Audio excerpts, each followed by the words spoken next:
سامنے قرآن پاک کی ایک چھوٹی سی آیت تلاوت کی ہے جس میں حق تعالی شانہ نے ارشاد فرمایا ہے کہ یہ قرآن جو محمد عربی صلی اللہ علیہ وسلم تمہیں پڑھ کر سناتے ہیں، اس کے علوم و معارف تمہارے سامنے بیان کرتے ہیں، اس کی صداقت و سچائی کا اعلان کرتے ہیں، اور تم یہ سمجھتے ہو، تمہارا خیال یہ ہے کہ یہ اسی کا کلام ہے، آسمانی وحی نہیں ہے، میری طرف سے نازل نہیں ہوا ہے۔ تم میرے حبیب کو جھٹلاتے ہو۔ تم میں سے کہنے والے کہتے ہیں لو نشاء لقلنا مثل هذا، اگر ہم چاہیں تو اس جیسا قرآن ہم بھی پیش کر دیں، تو آؤ تمہارے لیے راستہ صاف ہے، تم بھی انسان ہو، تم بھی اسی خطے کے رہنے والے ہو، طلاقت لسانی میں تمہاری مثال نہیں، فصاحت و بلاغت کے تم امام ہو، تمہاری ادنا سے ادنا چوکلیاں بھی شعراء و عبادات کی مجلسوں میں کھلبلی مچا دیتی ہیں،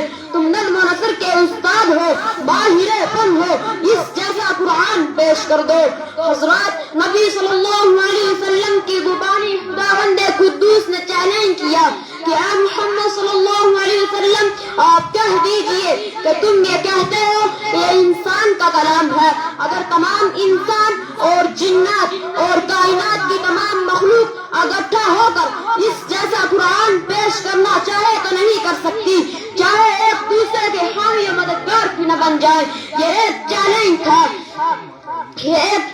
تھا، دشمنان اسلام و قرآن کے لیے ایک ضروری موقع تھا، جو اسلام و پیغمبر اسلام کے خلاف طعن و تشنیع کر رہے تھے، جو اسلام کا چہرہ مسخ کرنے کے لیے کوشش کر رہے تھے، وہ میدان میں آتے، ان کے لیے راستہ صاف تھا اور اس چیلنج کو جواب دیتے اور تحریک کو ابھرنے سے پہلے ہی کچل دیتے، لیکن اس چیلنج پر سب کو سام سن گیا۔ ان دشمنان اسلام کے چہروں پر ہوائیں اڑنے لگی، وہ سب ماہرین فن، فصیح و بلیغ اور زبان دانی میں اپنا جواب نہ رکھنے والے حیرت میں پڑ گئے، کسی نے اس چیلنج کو قبول نہ کیا، سب کی زبانیں گنگ ہو گئی۔ حق تعالی شانہ نے اور نیچے اتر کر فرمایا اگر پورا قرآن پیش نہیں کر سکتے تو اس جیسی 10 صورتیں ہی بنا کر پیش کر دو، اگر تنہا نہیں لا سکتے تو اپنی عالمی کانفرنس کر لو، اکیڈمی بنا لو اور تمام حمایتوں کو بلا کر اس کا جواب پیش کر دو۔ ارشاد فرمایا کیا تم یہ کہتے ہو کہ محمد صلی اللہ علیہ وسلم نے کر لیا ہے، تو کہہ دیجئے اے محمد صلی اللہ علیہ وسلم کہ تم اس جیسی 10 صورتیں ہی بنا کر پیش کر دو اور اللہ کو چھوڑ کر جسے چاہے بلا لو، اگر تم اپنے اس قول میں سچے ہو۔ لیکن دوستو اس چیلنج پر بھی عورت کے معاشرے سے کوئی صدا بلند نہیں ہوئی، کسی کی رگے ہمت نہیں بھڑکی، کسی دل میں غیرت نہیں آئی، کسی طبیعت میں جوش و غبار پیدا نہیں ہوا کہ وہ اس جیسا کلام پیش کر کے رسول اللہ صلی اللہ علیہ وسلم کے خلاف ایک نیا محاذ کھڑا کر دیتے اور تحریک کو بے غبول سے اکھاڑ پھینکتے۔ اللہ تبارک و تعالی نے ان کی رگے حمیت کو پھر للکارا، ان کی غیرت پر پھر کشادنی کی، ان کے شک و شبہ پر پھر مہمیز لگائی اور صداقت کا اعلان کیا۔ فرمایا وَإِن كُنتُمْ فِي رَيْبٍ مِّمَّا نَزَّلْنَا عَلَىٰ عَبْدِنَا فَأْتُوا بِسُورَةٍ مِّن مِّثْلِهِ وَادْعُوا شُهَدَاءَكُم مِّن دُونِ اللَّهِ إِن كُنتُمْ صَادِقِينَ۔ اگر تمہیں اس کلام میں ذرہ برابر بھی شبہ ہے، تم یہ خیال کرتے ہو کہ محمد صلی اللہ علیہ وسلم اسے بنا کر لاتے ہیں، تو تم اس جیسی ایک صورت ہی بنا لو، اپنے محبوب باطلہ کو ساتھ لے لو، ان کا تعاون لے کر تمام قوم کو مجتمع کر کے انفراداً نہ صحیح اجتماعی طریقے سے اس کی ایک صورت بنا کر پیش کر دو۔ اور اگلی آیت میں چیلنج بھی ہے وَلَا تَفْعَلُوا، تو تم قیامت تک پیش نہیں کر سکتے۔ حضرات آپ عرب قوم کی تاریخ پڑھیں، وہ قوم جاہل ضرور تھی لیکن اس قوم میں شعراء و خطباء، فصاح و بلاغ کا ایک جم و غفیر تھا، زبان پر ان کا مکمل عبور تھا، ان کا ادنا سے ادنا فرض بھی اپنی زبان کے جادو سے دلوں کو مسحور کر لیا کرتا تھا، اور اس کے ساتھ ساتھ وہ قوم بڑی غیور، باہمیت اور حوصلہ مند تھی، ان کو للکارنا ہنسی کھیلنا تھا، لیکن قرآن نے زبردست چیلنج کیا اور جب چاروں طرف سے آواز نہیں آئی تو پھر فرمایا فَلْيَأْتُوا بِحَدِيثٍ مِّثْلِهِ، تو تم اس جیسی ایک بات ہی بنا کر پیش کر دو۔ تمہارے طلاقت و لسانی کے چرچے تو آسمانوں پر ہیں، تو پھر ایک چھوٹی سی سورت اِنَّا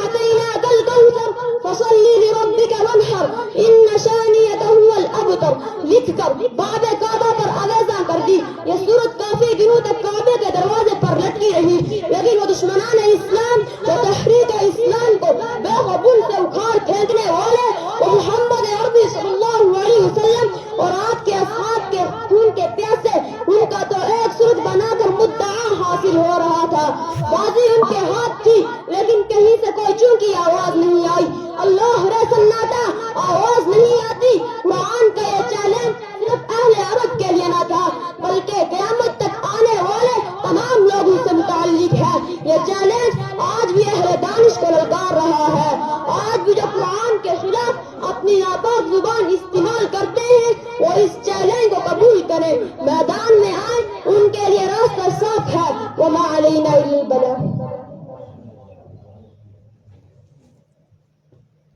جزاک اللہ۔ اس کے بعد میں سلسلہ خطابت کے مصاحب نمبر 11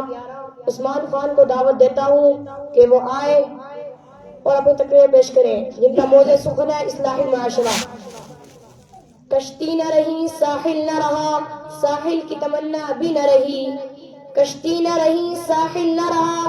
ساحل کی تمنا بھی نہ رہی۔ اے پوچھنے والے ذرا غور تو کر، انجام ہمارا کیا ہوگا۔